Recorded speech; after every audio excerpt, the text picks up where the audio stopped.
What's up, everyone? MMA Tizzer is back. I am here, and safe to say I've been gone for a very long time. I think it's been over a month. I am gonna do my UFC 294 prediction video. So if you don't care about where I've been, which is totally fine, just skip ahead. I'm gonna leave a timestamp in the video so you'll be able to find out where my predictions start. But I just want to start off by saying, obviously, as you can see, I've got a totally new setup. Probably going to get back to regular uploads, or as basically regular as I can. And the reason, first of all, I've been really busy, but secondly, one of the reasons I haven't been uploading as much is that, excluding the Sean Strickland win, the UFC's been pretty lackluster recently, and basically everything that can go wrong for the company after Sean Strickland's win has. So underdogs have been winning really, really commonly. Big upsets, people who probably had a big career getting L's, and the cards have been terrible. So there wasn't anything that I thought was worth reporting on for the better part. There were a few things. However, obviously last weekend's card, it wasn't great. Main event, obviously Bobby Green got the KO. I didn't see that coming, I'm going to be honest. I did have Grant Dawson to win that dominantly. However, this is the UFC, and we've got one more terrible card, so we're going to suffer through this week of that UFC, and then we'll be sweetly rewarded because the week after we have 294, which is one of the best cards we've had in a very, very long time, and I really can't wait. And then, in fact, we've got a good year. We've got a good end to the year of UFC. Obviously, after that, we have Covington Edwards, we have Jones Miocic. Both those cards are equally stacked. The Jones Miocic card is going to get even more stacked, I'm sure, because it's so far away. They'll find some more fights to put on it. And yeah, that's all I have to say. And without further ado, let's get into the very, very early predictions, 2 weeks early predictions for UFC 294. And let's go. Let's do this. The predictions. And first of all, I just want to say, this card is a bit suspicious. Now, you're probably thinking, what do I mean by that? Well, some of these fights are just complete mismatches on so many levels. Like, it's clear that obviously some of these fighters are UAE based or have ties to the UAE, like close ties in one way or another. And it's basically the UFC saying, here's a free win, enjoy it, the fans are going to love you, here's a free paycheck. Like, they're literally getting their win bonus no matter what. Like, they literally have to throw the fight to not win. Like, even if they show up at 50% capacity of how good they are, they'll probably still beat their opponent, some of these guys. There's like three I can think of, and I'll name them when we get to them. And yeah, let's start with Shara. That isn't his full name's longer, but I'm just going to call him the Bullet because that's his nickname. He hasn't had a profile yet. His record's false on the UFC website. They need to sort stuff out like this. It's annoying.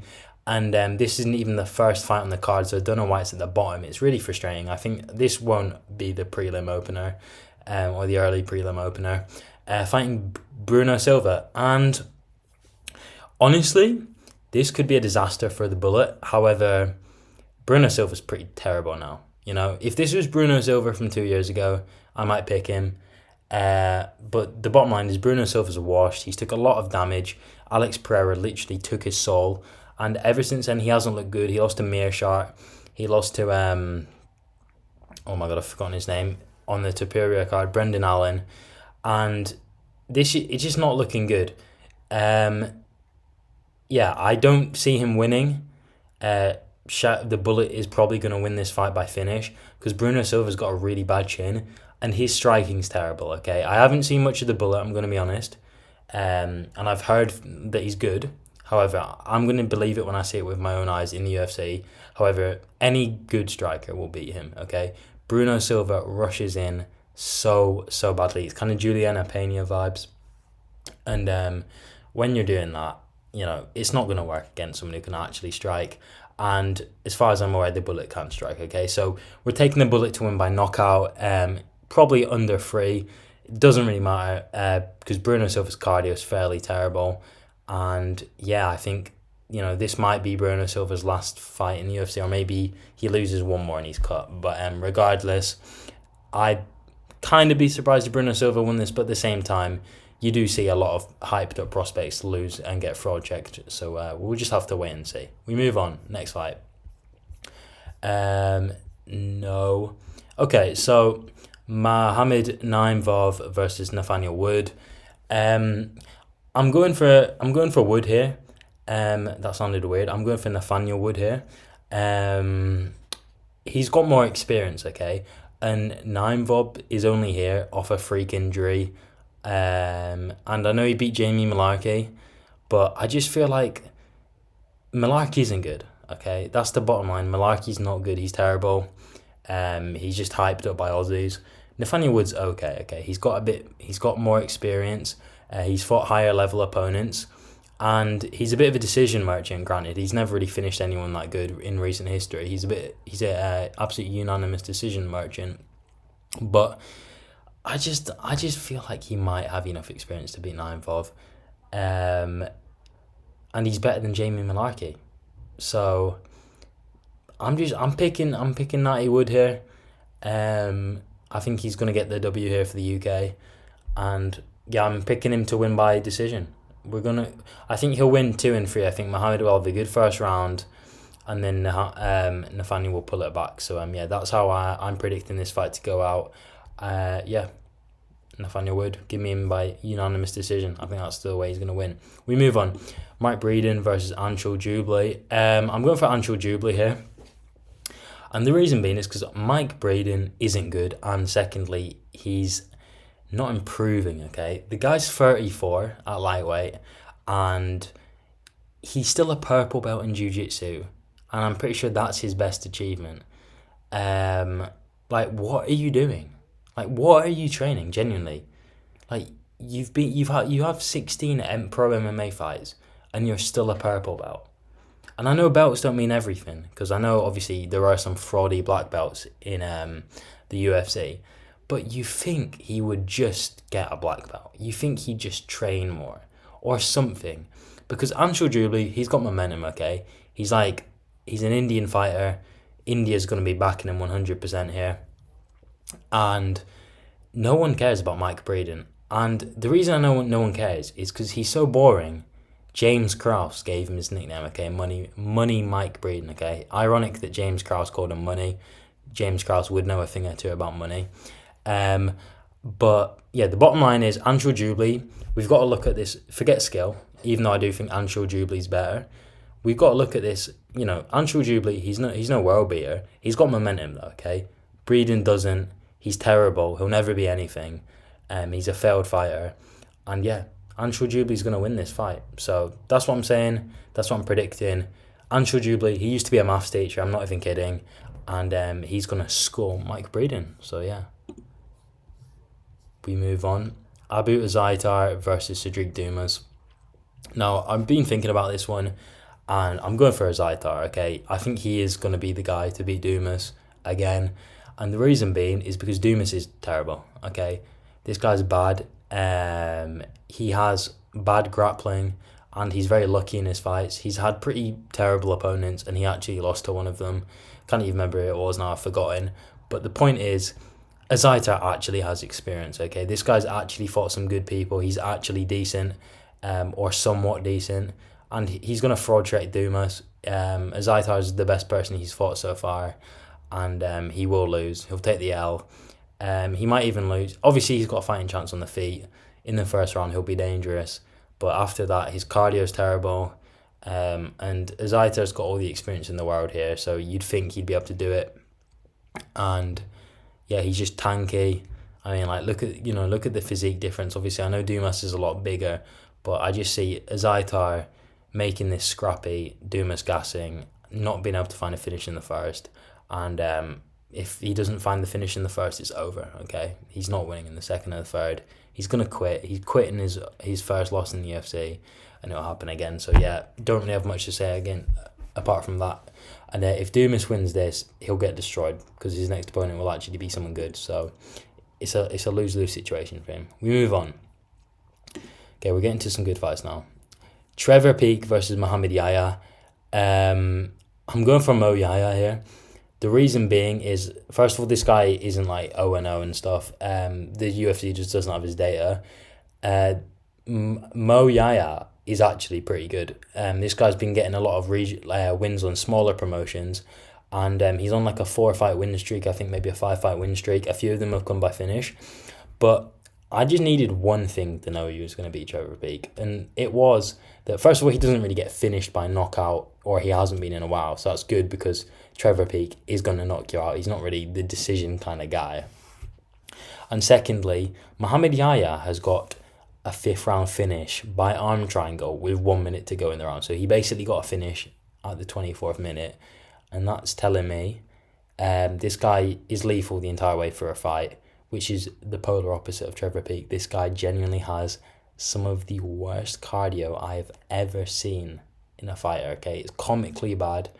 He just comes out there swinging. If he can't get the finish, it's over for him, similar to Dumas, I guess. And yeah, Mo Yaya's clearly got better cardio than him. All Yaya needs to do is take this out of the first round. He's got the win. Grapple, just basically be annoying to Trevor Peek, whittle him down, and go for a finish on the ground, and I'm pretty sure he's going to get it. And I'm going to lock it in. He's going to get a round 3 arm triangle finish. Trevor Peek is very, very one-dimensional, and he has no technique. He's just a power puncher, and people are stupid enough to get in scraps with him. Mo Yaya, this is his first UFC fight. He's not going to try and prove how tough he is. He just wants that big money paycheck and to prove himself. And yeah, that's what I'm thinking. Mo Yaya is going to get the W here. Arm triangle 3rd round on a completely gassed, just giving up Peek, that's what we're going to see. So yeah, there's my prediction for that. Trevor Peek, he's fun to watch, and I enjoy watching him fight, but the bottom line is he's not a good martial artist. This guy needs to actually go for a run, otherwise he'll never win a fight again. We move on. Okay, Tim Elliott versus Magomed Anklaev. I'm going for Magomed Anklaev, and I know Tim Elliott's put a bit of a streak together, but the bottom line is it's Tim Elliott, okay? He's a gatekeeper, and Mo has struggled, but he's always won, and I know he got an injury in his last fight, but I mean, look, he's got a 4-inch reach advantage. He's much younger. In fact, I think there might even be like a 10-year age difference here, which is crazy. And yeah, Mo's they're flyweights, and I think Tim Elliott's 34 or 35. That's really old for a flyweight, Like, flyweights hit their prime in like their late 20s, You're in your like mid 30s. So it's not looking good for Tim Elliott. And Magomed Anklaev's pretty good. He's going to be improving. He's really young, and he's pretty unrelenting. And I just feel like Tim Elliott's just like, I'm not going to be champ. I know that. And at this point, I'm just showing up for a paycheck. He might even be getting better pay because he has to travel, or, because it's a pay-per-view, and obviously it's in the UAE. They might be on a better paycheck. I don't really know the conditions. But when it comes down to who wants it more, it's going to be Makachev, and I think he's better. At this point in time, he's better. He's going to be improved more. And if we just look at the grappling statistics here, Tim Elliott has an alright takedown defense, but the problem is Makachev is just so relenting, he'll get one eventually. So it doesn't matter. He's very, very offensive with his wrestling. And if you look at the takedown accuracy, he basically statistically only needs to try 2 or 3 times, and he should secure a takedown on Tim Elliott. And yeah, it's just not going to be good for him. And yeah, I just see that's what's going to happen. And yeah, now we can move on to the main card. And this is what I was talking about earlier when I said that people have just been basically set up to get a win. So obviously, Said Nurmagomedov is fighting Moon Gafurov. And Moon Gafurov, why? Why is he here? Why is Moon Gafurov here? If we look in his account, let's just have a look here. He lost his last fight, okay? He took an L. So it's clear to me that the reason he's on here is because Said's took an L recently, and, he's in front of these people, obviously, Dubai like Said, and Said loves Dubai. So it's quite obvious, Abu Dhabi, but it's quite obvious to me, and it will be to 90% of fans. He's getting a free win here, okay? He's getting a bounce back win, And it kind of annoys me, to be honest, because you don't see this anywhere else in the UFC. And I know you have up and comers and they'll get like an easy fight. So like Bo Nickel has had some opponents that were mismatches, but he's an up and comer. Okay, Saeed is not an up and comer. Okay, like it's like giving Conor McGregor. I'm trying to think. It's like giving Conor McGregor like Clay Guida. You know what I mean? It's like why? Why would you do that? It's just like go on, win a fight. Go on, have it. Free win bonus.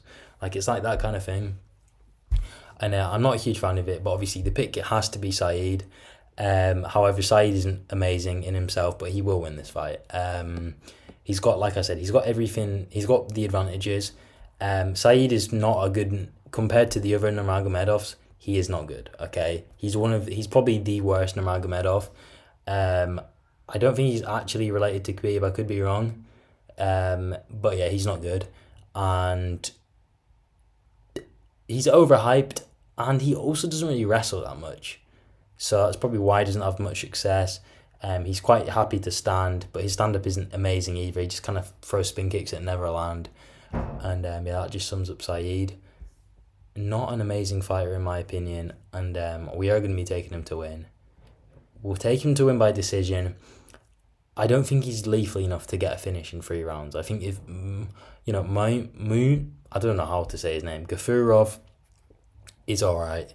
If you look here, very low finish rate. He hardly finishes anyone. He's a decision merchant, and I think Gafurov will be sound here. He absorbs a low amount of strikes per minute. That's fairly low. Saeed is also fairly low because he does grapple quite a lot. Obviously, I know he doesn't grapple as much as some of the other people that share a surname, but he still grapples, and he's actually been fighting pretty terrible opponents as well. Compared to some of the other Nurmagomedovs. So yeah, Saeed's just not it, but he will win this fight, or should, shall I say? But my predictions: Saeed Nurmagomedov to win by decision. We move on to our next fight. This should be good. Looking forward to this one. Imavov versus Ikram Aliskerov. And I'm going with Ikram. He's a slight favourite, and I kind of agree with those odds because Ikram is slightly unproven, and he's also the smaller guy here because Nasruddin Imavov is a big middleweight. This guy's like 6'3", and although I can't really verify if he's actually that tall, he is pretty big. He's in shape. He's definitely bigger than Aliskerov, and because he looks like pretty small compared to Chimaev. And I think Aliskerov's going to win because Imavov's just straight up terrible. Okay, this guy isn't good. He's just your average middleweight, your average ranked middleweight, and he's not really got impressive cardio. He doesn't really have impressive power.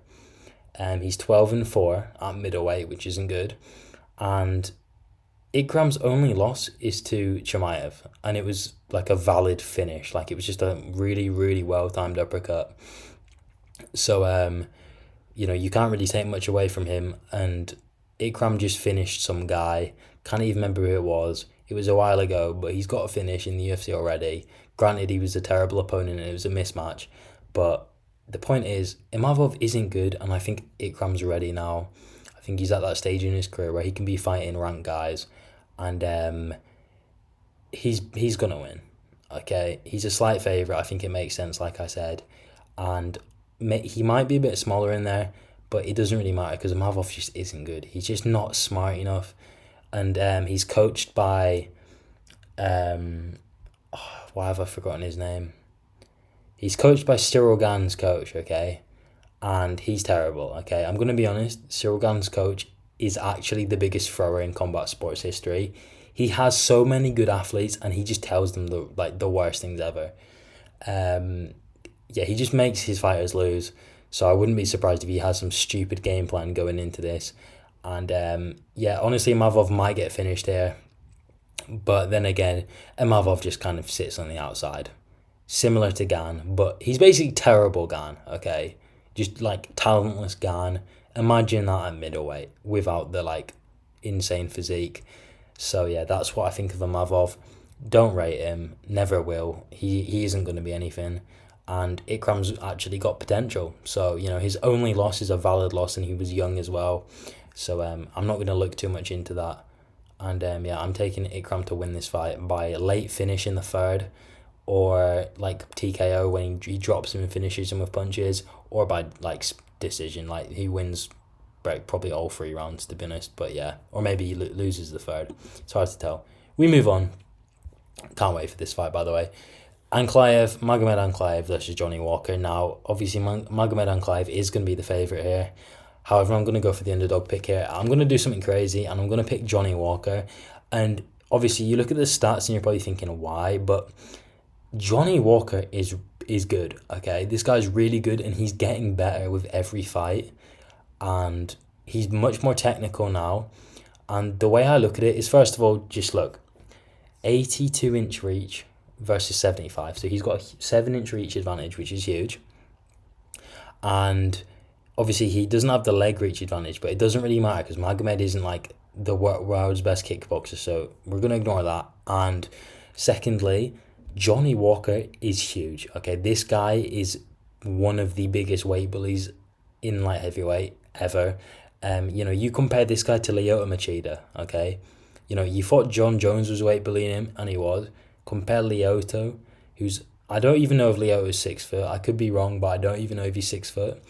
Compare him to Johnny Walker. Just look at the difference. They genuinely look like 3 weight classes apart.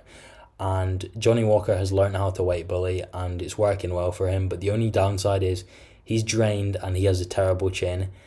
And Magomed has power, but I just feel like in the first round, Walker's so dangerous. And it's all gonna be a bit much for Anklaev. Walker has basically nothing to lose, okay? He's in enemy territory. He's a joker, so he won't care. He won't overthink it. Anklaev, he's gonna have the support. He's gonna effectively be the home fighter here, even though he's Russian. And he's gonna be like, I have to impress these fans. And Johnny Walker's a scary dude because first of all he's unpredictable, and secondly he's so dangerous. And I just think he's going to out-physicality Anklaev, kind of like what he did to... can you tell I've had a hiatus? Kind of like what he did to... I can't even remember. He literally put out of a fight last weekend. What am I talking about? Ion Cutelaba.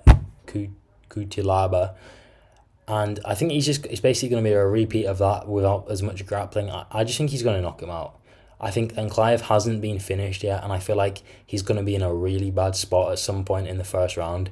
And I feel like Johnny Walker is just so lethal. He's creative. He's going to find the finish. He's just dangerous in the clinch. He's really strong. He's got good elbows. His stand-up's improving every fight. And you've got to think of it this way as well.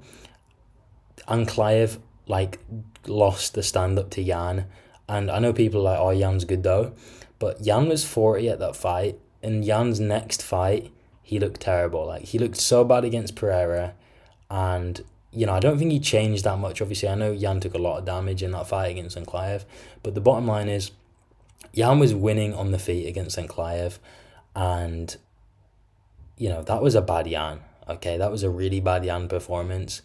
And Johnny Walker is just so much more lethal than Jan in every way. He's bigger, he's stronger, he's quicker. Yeah, he's going to have quicker reaction times. He's got, Jan's just a bit he doesn't really have much muscle about him anymore. He just looks a bit slow. He hasn't got any of them fast twitch fibers. And Johnny's, he's got flying knees and stuff like that, which just discourages Anklaev from shooting. And granted, I know Anklaev's in the clinch a lot, and he likes to clinch more than just firing a double leg. But Johnny Walker's such a big dude, and he's so strong. He's not like Derek Lewis big, where he's just clunky and you can trip him and he has no balance. He's really in shape, dialed in, and focused. And obviously I know his record looks terrible or fairly bad, but I feel like his record kind of represents old Johnny Walker. I think a bit of a Charles Olivera kind of thing. And yeah, I'm going for a massive upset KO here. We're going for Johnny Walker by first round KO. It's going to be some crazy elbow, and he's going to finish him against the side of the cage, or a knee to the body wins him and then he'll finish him. It'll be something like that. Either that or he'll get flatline KO'd. It's one or the other with Johnny Walker. I don't think he'll get subbed by Anklaev or anything like that. I don't think he'll get finished on the ground unless he knocks him to the ground, because I just feel like Johnny Walker's actually really good on the ground. I think he's good on the ground. He's strong, and his cardio is pretty good. So yeah, I'm rocking with him to get that upset KO. Or he might get flatlined. We'll see. We move on. So this is obviously a lot of people have been waiting for this. Chimaev Costa. I'm picking Chimaev to win. However, there's a lot of doubts I have with Chimaev because, the Gilbert Burns fight, I know it was a long time ago and it was kind of like you shouldn't really use it as evidence, but it just looks so bad now. It hasn't aged well at all because you just compare Burns to Costa.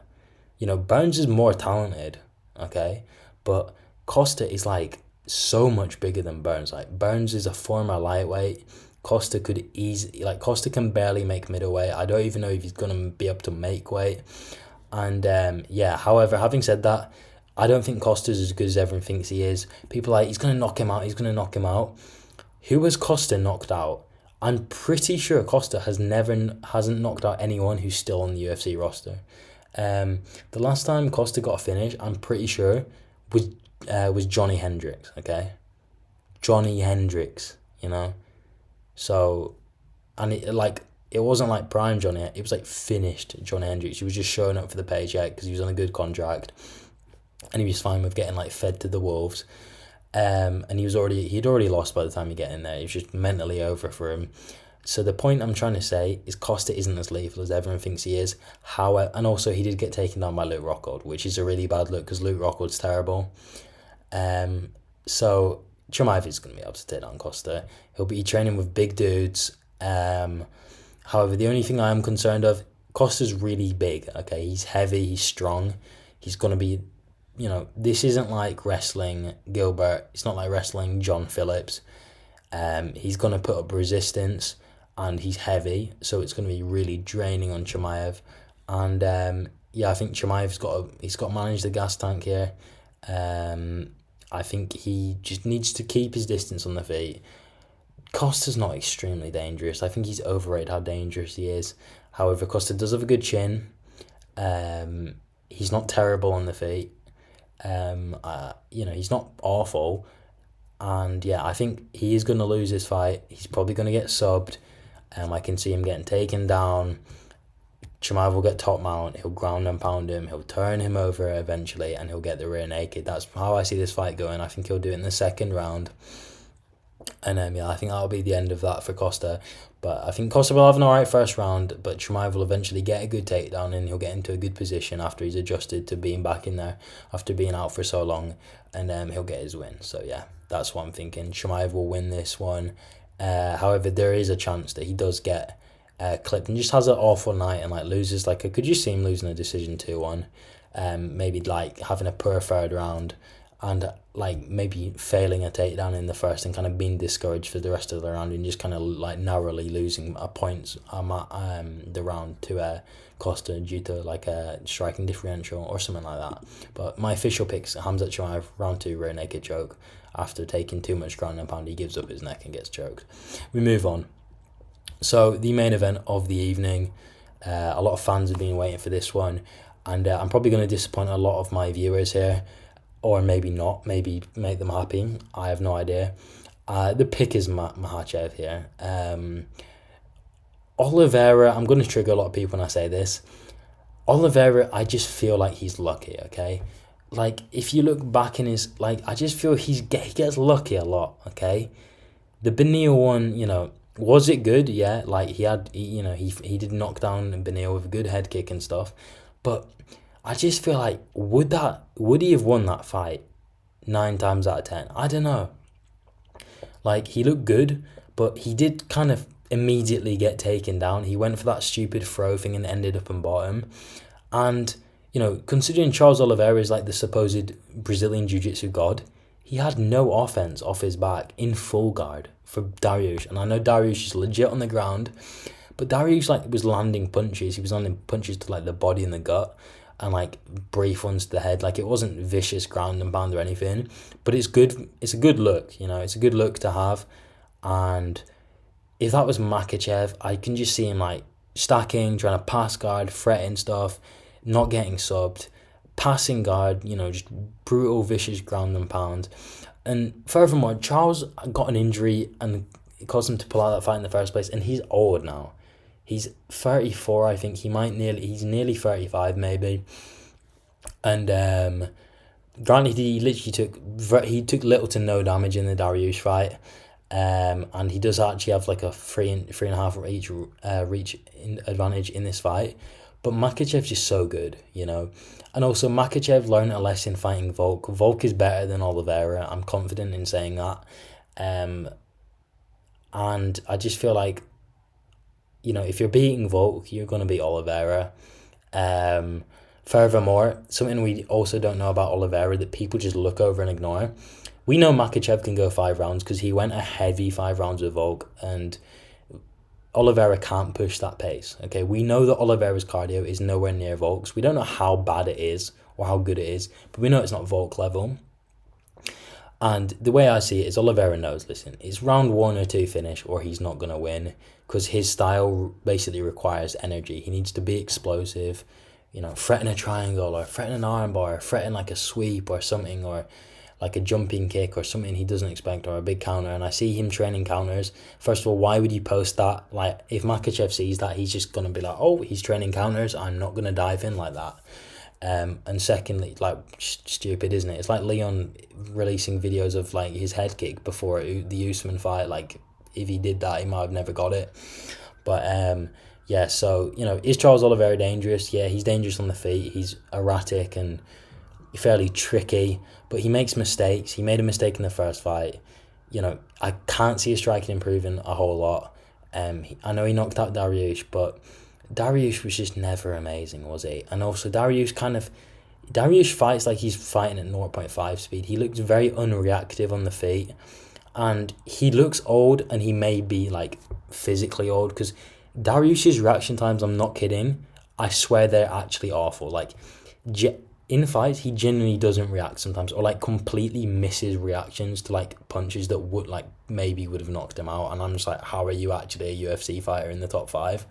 But yeah, so, you know, the Dariush win just doesn't give a lot of credit in my opinion, because I don't know, I can't really get behind it that much. However, I can get behind Makachev beating Volk, and you know, you compare the two. You know, Dariush, I know he beat Gamrot, I know he beat Ferguson, but Ferguson isn't good. Gamrot isn't amazing either. He's never going to be champion. He arguably isn't even really a top 5 fighter. But yeah, so that's what I think about that. And yeah, I'm going for Islam Makachev to win this fight. And I don't know, I just feel like we're going to see a good Makachev. I'm going round 2 finish again. I think he's going to knock him out this time, though. I think he's going to finish him. You know, subbing Olivera, he subbed the submission god. But this time, I see him finishing him. And I mean, like, KOing Olivera.